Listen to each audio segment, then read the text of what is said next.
Hi guys, welcome to the workshop again. Today I want to show you my truck Madone and its brakes and how to adjust them. Now I'm going to tell you straight away that it's going to be a bit time consuming and you're going to need a bit of patience, but after you set these brakes up they work beautifully, so let's just get into it. The first thing you want to do, since it's a highly integrated system and a central design, it's crucial to have a really nice smooth cable in there, both inner and outer. I really like to use Jaguar's cables. I think the best ever are the Lex SL cables and the polished inner cable with no coating on them.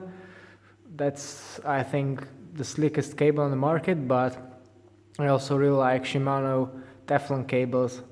Now, I've read in reviews about this bike, they gave it a negative point because it's so highly integrated and the maintenance is going to be difficult when changing the cables, but the reality is that since they are so hidden away, you are basically never going to need to change them because there's really no way you can get them contaminated.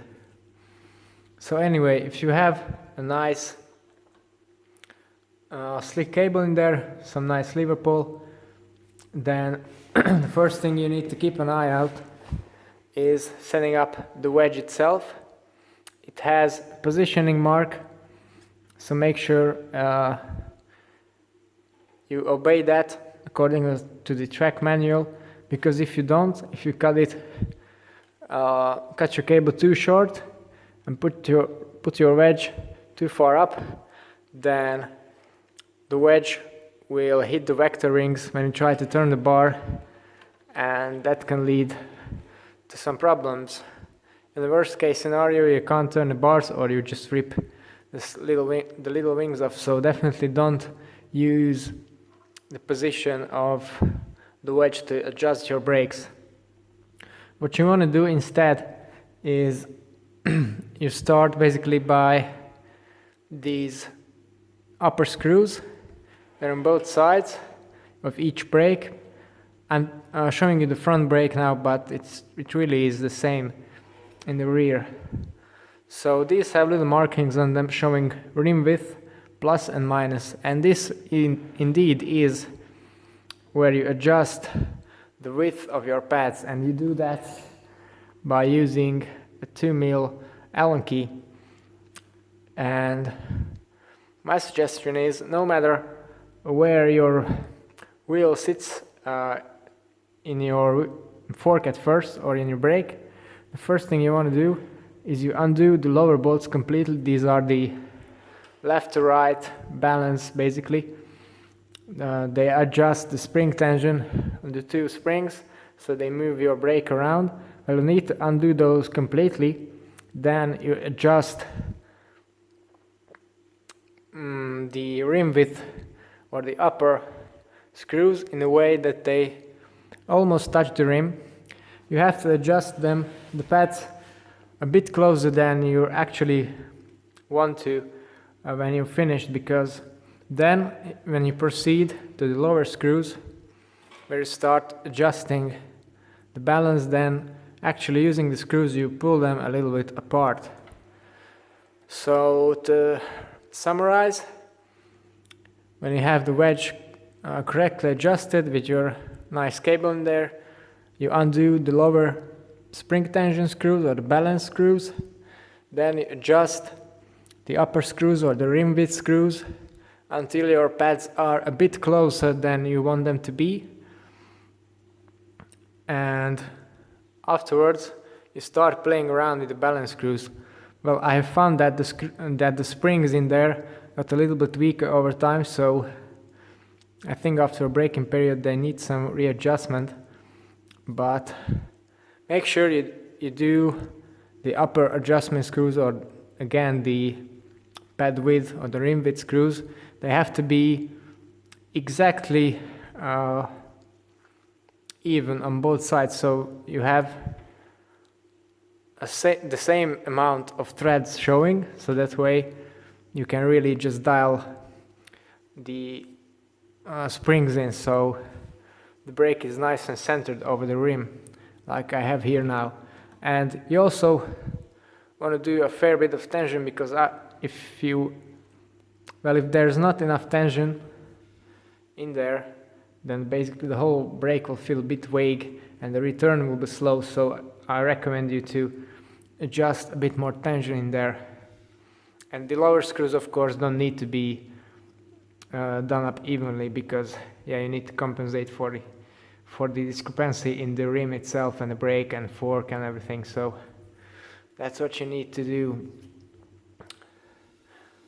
The brakes I'm using here right now, the levers, are E-tap levers from Red E-tap, and these have a wide range of reach adjustment, and I prefer to run them really close to my bar. I think this is all the way in, or almost all the way in, I can't remember, but this makes the setup a bit more intricate, because you have less leverage to play around with, but still you can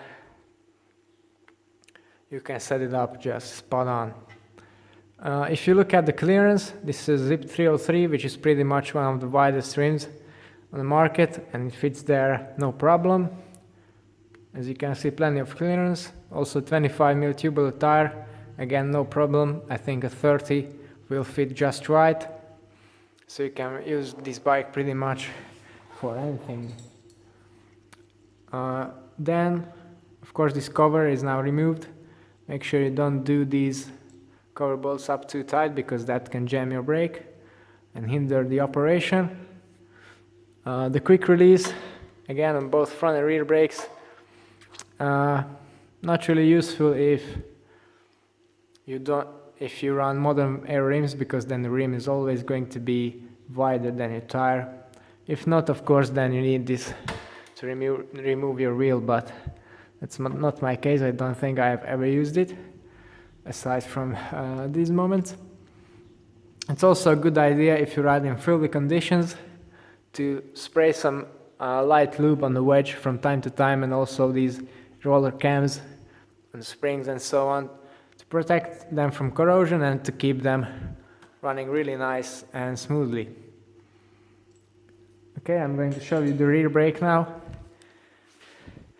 but the principle is pretty much the same. All the adjustments are the same. I prefer to run the rear brake a little bit further apart, just to get rid of these brake rub issues that I sometimes have with my wheels. Here on the rear brake, I would prefer to have this quick release a bit more accessible, so you can undo that before a climb or a sprint. But if you have them like a millimeter further apart than the front ones, then you can still have very nice braking without any rubs. So but when adjusting these screws, one turn makes a whole lot of adjustments, so make sure to do only quarter or 1/8 of a turn at the same time, because otherwise you're going to ruin it. So definitely don't rush it, because it's gonna give you a headache. These adjustments are really precise, so quarter or 1/8 of a turn at a time, and you will be good to go. From the brake cable perspective, the rear brake is of course more sensitive to that, because there's much more cable in there to run through, but again, it's completely shielded right up to this point.